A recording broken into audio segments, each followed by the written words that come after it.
Bob quickly stuffed his smartphone into his jacket pocket. Then suddenly, Lily said to Bob with a serious face, "Bob, why did you bury the baby in the mountain?" Hearing this, both I and Natalie stopped our conversation and looked at Lily, stunned. "What?" Bob's face turned pale. "What are you talking about?" Bob answered, flustered. "The baby I saw on your phone earlier," Lily said with a stern expression. "Show me the photos on your phone again." Prompted by Lily, Bob opened his photo album and showed pictures from their recent camping trip. "Not this one." Saying so, Lily quickly grabbed the smartphone from Bob's hand and swiped the screen. In an instant, Bob exclaimed, "Oh," and tried to take his phone back. Dodging Bob's attempt, Lily turned the phone screen to me and Natalie to show them the picture. It was a photo of an unfamiliar young woman. "She approached me first. She said she was having work issues and wanted some advice." Bob insisted he was just accompanying her because she asked him to. Thanks to Lily's mysterious ability, I came to know about Bob's hidden side.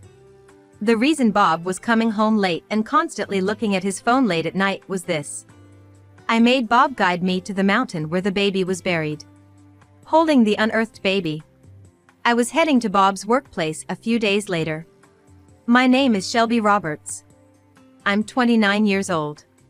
I've been married to Bob for exactly a year now. Bob is a salaried worker like me and is also 29.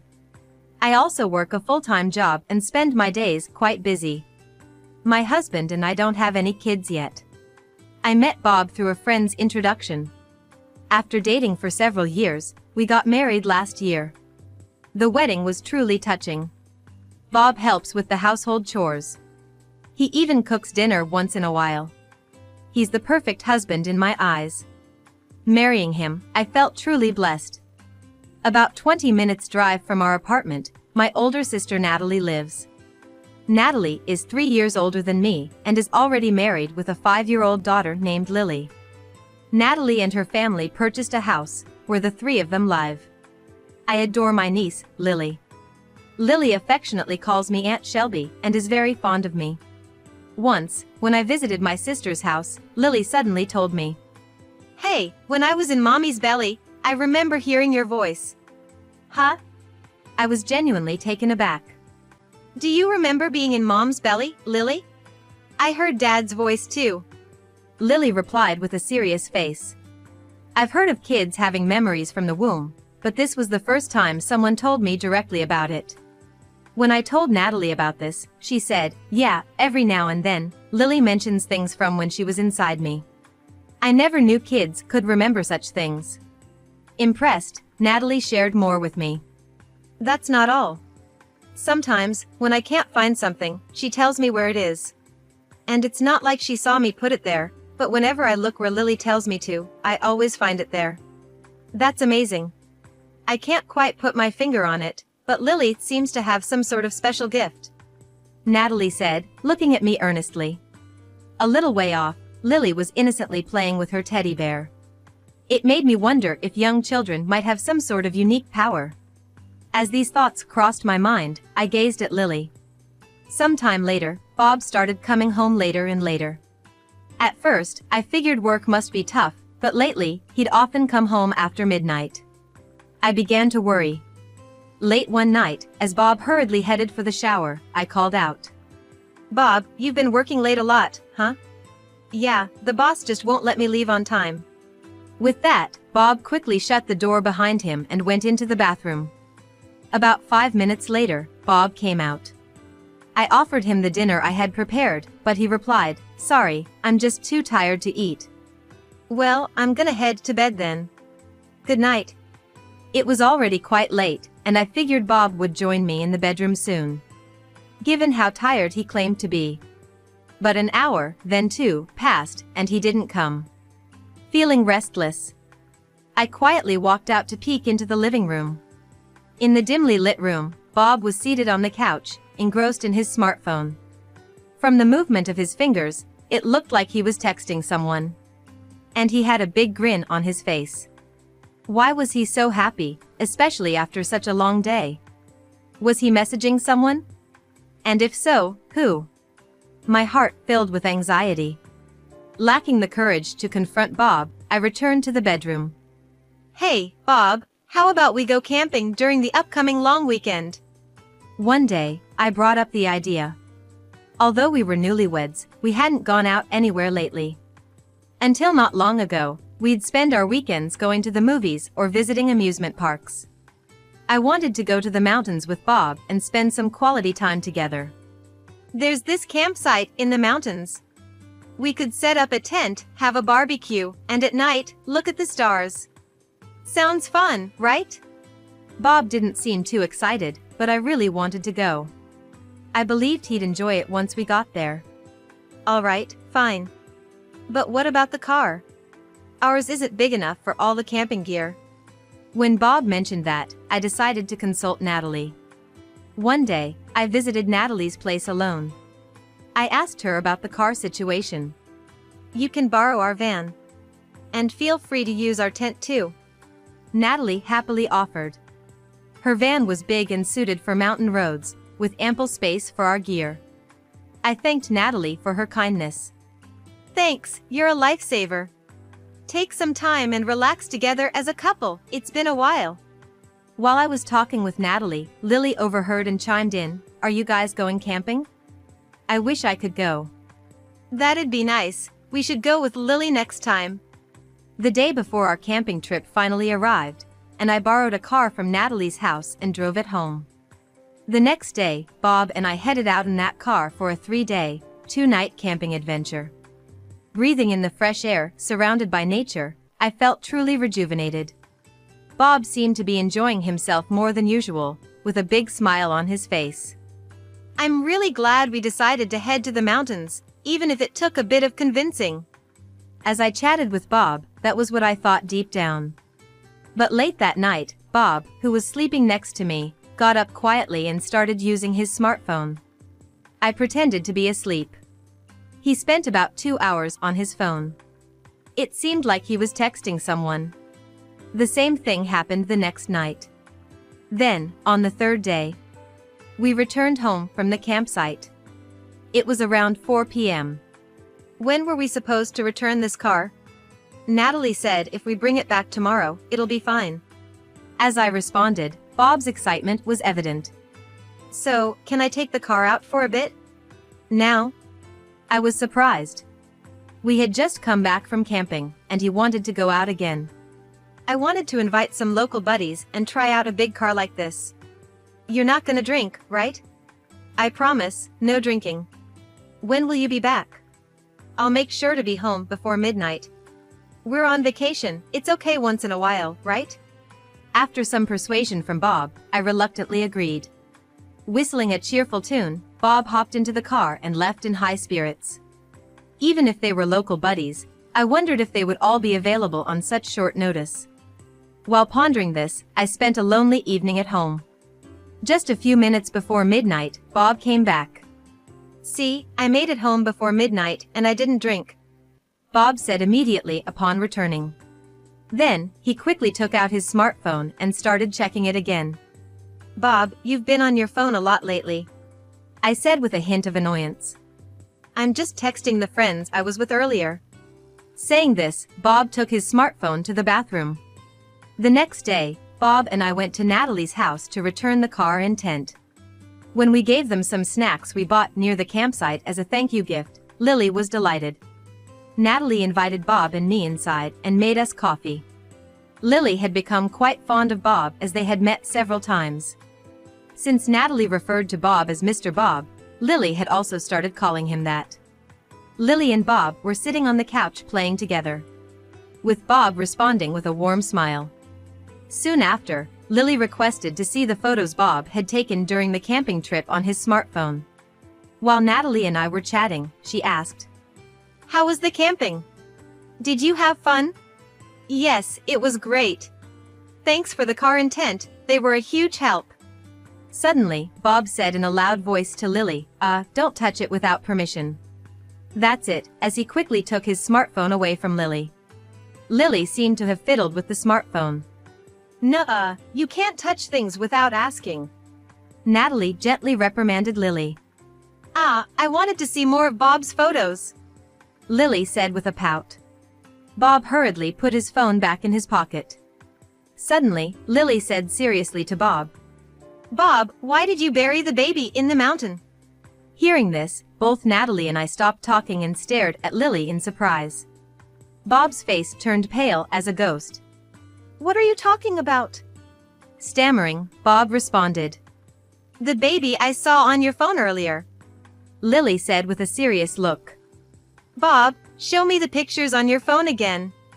Prompted by Lily, Bob opened his photo gallery to display camping photos.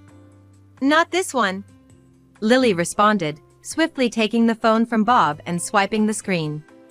Bob, taken aback, exclaimed, "Oh," and tried to snatch his phone back quickly. Avoiding Bob's grab, Lily showed Natalie and me the phone screen. A picture displayed an unfamiliar young woman. She was holding a large baby doll plush, grinning widely. In the background was a claw machine. It seemed the photo was taken in an arcade. Presumably, the stuffed doll was a prize she won from the claw machine. "Who's this?" I asked in a low voice. Looking panicked, Bob tried to retrieve the phone from Lily. Just then, Lily handed the phone to me, and as I swiped, a photo of Bob and the young woman taking a selfie while closely hugging each other appeared. Swiping again revealed another picture of Bob and the woman, lying side by side, apparently in a car. Upon closer inspection, the car's interior matched the one Natalie had lent out. The seats were flattened, and it seemed the two were lying down, taking pictures. Bob's eyes darted left and right. Sweat beaded on his forehead. Natalie looked at me with concern. Just then, our brother-in-law, returning from work, entered. I wanted to immediately confront Bob about the woman in the photos.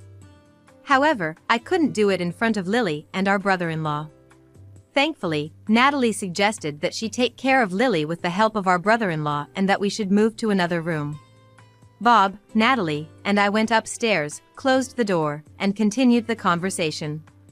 "Who's the woman in the pictures?" Bob was reluctant to speak.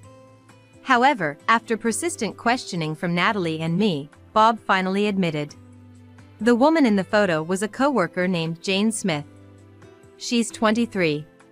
She had joined his workplace as a new recruit this spring. Bob had been cheating on me with this woman. I felt like I was about to pass out. "She was the one who approached me. She said she was having trouble at work and wanted to talk," Bob tried to explain. "Bob, can you show us what kind of messages you exchanged with this Jane?" Natalie suddenly asked. I can't really do that," Bob exclaimed in distress. "If there was infidelity, I want to see the evidence as your sister-in-law." "Of course, Shelby should know as well," Natalie argued. Bob was adamant about not showing his phone, but after Natalie's strong persuasion, he reluctantly handed it over to her. When Natalie looked at Bob's phone, there was a ton of conversations with Jane. The two whispered sweet nothings to each other multiple times a day. One day, I was shocked to read their messages. It was a message from late at night when Bob went out with the car he borrowed from Natalie. "Today was fun. It was only for a short time, but I'm glad I got to see you, Jane. I was so happy to get cozy with you in such a big car. I only sneaked out of the house today just for that. Bob, when are you gonna get divorced from your wife? Try to do it soon. Someday, if we can get married, you'll give birth to my child, won't you, Jane?" "Yes. I trust you and will wait for you." I was stunned and frozen from shock after reading this. "What's this?" Bob was sweating profusely, looking extremely uncomfortable. "Bob, tell me everything." Bob, realizing he couldn't escape the situation, started to confess in detail. Jane had approached Bob for advice and they started going out for meals. Bob drove Jane home since it was late. She still lived with her parents, so they couldn't go to her house, so they would park the car in a nearby park and talk until late. Eventually, they became intimate. The times Bob claimed to be working late, he was actually out on dates with Jane. One day, after coming back from camping, he wanted to go on a drive date using the car he borrowed from Natalie. Bob lied to me, met up with Jane, and they enjoyed their drive. They stopped at an arcade on the way. Upon Jane's insistence, Bob won a large baby plush toy from a claw machine. "It's like we're a married couple with a baby," Jane exclaimed joyfully, holding the plush. They decided to bury the plush toy in the mountain like a time capsule and promised to dig it up once they got married to remember the day. They placed the toy in a large plastic bag and buried it in the mountain behind the park where they often parked to get cozy. Since we just returned from camping, there was a shovel in the car, which was convenient for them. "What's that all about?" I was disgusted to hear the story. Natalie, sitting next to me, was lost for words, frowning. Burying a baby plush in the mountains is creepy. And what's more heartbreaking is that they've already made promises to get married. Bob even told Jane, "If we ever get married, you'll give birth to my child." Bob kept emphasizing that Jane was the one who initiated things, but his comments also fueled the flame. This hurt me even more. We've been married for only a year, and we don't have children yet. Meanwhile, Bob is making promises of marriage with a young coworker and even thinking about having a baby with her. I broke down crying in front of Bob and Natalie. Natalie comforted me, while Bob looked around nervously. "But it's strange, how did Lily know just by looking at the picture that Bob buried a baby plush in the mountains?" After crying my heart out, I muttered. "Maybe that child has some mysterious powers," Natalie agreed. Bob looked puzzled. But he didn't have the courage to ask Natalie and me for details and once again looked defeated. It was getting late, so Bob and I returned to our apartment. Once home, Bob and I sat down to continue our conversation. "We've only been married for a year, and you have the audacity to betray me like this?" I glared at Bob and exclaimed, "I'm sorry. But really, if she hadn't tempted me, I wouldn't have done this." "You have some nerve saying that. You were clearly enjoying yourself with that young woman." Furious with Bob's excuses, I lashed out at him. "Bob, you're terrible, but that Jane girl is just as bad. She knew you were married." "Well, she's been having a hard time at work and struggling." I was flabbergasted by Bob's attempt to defend Jane. "So, because she seemed troubled, you thought you'd console her and get all cozy in your car?" "I've been concerned for a while. You've been coming home late, and I've noticed you on your phone till the early hours. I pretended to be asleep, but I knew you were constantly texting someone," I said loudly to Bob. He looked down, remaining silent. "For starters, I'm telling my parents and yours about this." When I said this, Bob started to panic. "It's only right to tell our parents. My sister already knows, so I can't keep this a secret." I exposed Bob's affair to both our parents. Soon, both sets of parents stormed into our home, berating Bob. "How dare you have an affair just a year into your marriage? Shelby deserves better. What were your wedding vows? You promised to make our daughter happy, but you betrayed her so easily." My parents vehemently rebuked Bob. Even more so, Bob's parents were livid. "We never thought you'd be such a disgrace. You're the shame of the Roberts family." "That's right. Don't even think about coming home. More importantly, we're so sorry, Shelby. To think you're still newlyweds. It's utterly embarrassing having a son like this." Bob's parents then apologized to me again. "Hey, what are you waiting for? Bob, apologize too." "I'm truly sorry." With tears streaming down his face, Bob said this after being berated by both sets of parents. "You have a wonderful wife like Shelby, and yet you do this. We're cutting ties with you, Bob. Got it?" After being thoroughly scolded and everyone left, Bob collapsed on the floor. "Bob, I want a divorce," I stated firmly. "You probably want to marry Jane and have kids with her. I'll gladly divorce someone like you." I admit I texted about marriage and kids, but that wasn't my real intention. I just wanted to make her happy in the moment. The one I truly love is you, Shelby. Huh? Hearing that just made me dislike you even more, I said coldly, leaving Bob with a bewildered look. There's no way I would be swayed by such words. I can't trust you anymore. I want a divorce. Please, reconsider. I never really wanted to marry Jane. It was just a fling. Bob, having betrayed me, was now desperately trying to make amends. Can you show me where you buried the baby doll? The long weekend ended, and it was Bob's day to go to work. I had to work too, but I took the day off. Excuse me, my husband works here. Thank you for always taking care of him. I loudly greeted everyone as I entered the office building. That was Bob's workplace. Everyone there was staring at me, completely taken aback. No wonder, as I was holding a stuffed baby toy covered in dirt. The sight was so bizarre that the employees were frozen in shock with wide eyes. Every step I took, dirt from the stuffed toy fell onto the office floor. Bob, his face ashen, hurriedly approached me. Yesterday, I had Bob guide me to the mountain where the stuffed toy was buried. And in front of me, I had him dig up that stuffed baby toy. The toy was in a large bag, but as we dug it up with a shovel, the bag tore, getting the toy dirty. Last night, I had thought of using this toy somehow to take revenge on the two of them. And what I came up with was this plan, to barge into the office holding this dirt-covered stuffed baby toy. Bob, never expecting me to show up at the office with the toy, seemed utterly panicked. My husband has been having an affair with a junior colleague, Jane, I said. Upon saying this, all the employees focused their attention on one woman. It was Jane, Bob's affair partner. Jane, like Bob, turned pale and looked down in sheer embarrassment. He told me that they would bury this stuffed toy until they got married, and once their dream came true, they would dig it up together, I said. I could hear whispers of disbelief from the employees, saying things like, "No way. That's so creepy, and sounds like a horror story." But what I don't get is why he would tell me something like this while he's cheating on me with Jane, I said, and then played a video on my phone. Bob's voice echoed loudly. Please, reconsider. I never really intended to marry her. She was just a fling.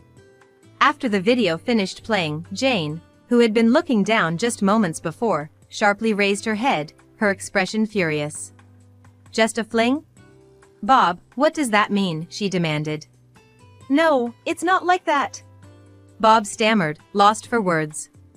You promised to break up with your wife and marry me. You even said you wanted me to have your baby. Jane yelled. The employees were once again shocked by her words, and a commotion broke out. Here you go. I handed the dirt-covered stuffed baby toy to Jane. Then I handed Bob a divorce attorney's business card. We're getting divorced. From now on, let's communicate through the attorney. Overwhelmed by my determination, Bob silently took the card. I apologize for the commotion, everyone. I've finished my business here, so I'll be on my way.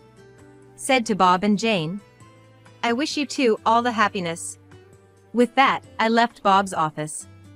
I brushed the dirt off my clothes as I walked away. Later, I heard that both Bob and Jane confessed to their affair when questioned by their superiors. Concerned about the company's image, they were both promptly fired. Jane was furious upon being called just a fling. She transitioned from a timid new employee to a woman filled with rage. After I moved out of our shared apartment, Jane forcefully moved in with Bob. Bob was threatened by Jane, "You never know what I might do." He had no choice but to do as she said. Bob was fired from his job and tried to find another, but Jane forbade him from talking to other women. Bob was fed up with Jane, but given her unpredictable nature, he reluctantly complied. Bob ended up working at a construction site with only men, putting in hard labor every day. Jane took away Bob's freedom, constantly checking his smartphone as if monitoring him. She probably feared someone else would snatch Bob from her, just as she had done. Not only was Bob burdened with paying the rent for the apartment and living expenses, but he was also pressed with paying me compensation for the emotional distress he caused. I had also demanded compensation from Jane for the same reasons. She seemed to have started working multiple part-time jobs, but she kept getting fired, hopping from one job to the next.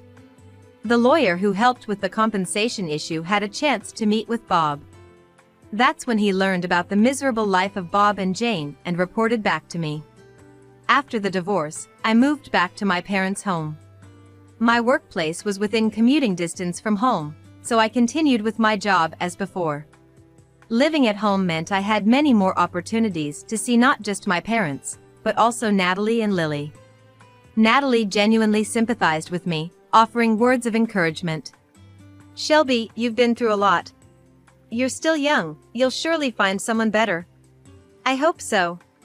But thanks to Lily's mysterious power, I was able to part ways with that awful man quickly. I genuinely felt that way. It was a silver lining that I got divorced from such a man so quickly. I felt like Lily, with her mysterious power, was a lifesaver. I hope to someday meet an honest man and get married. And I'd like to have and raise children. For that time, I'm gonna work hard and save money now. With such thoughts, I'm living each day with a positive attitude.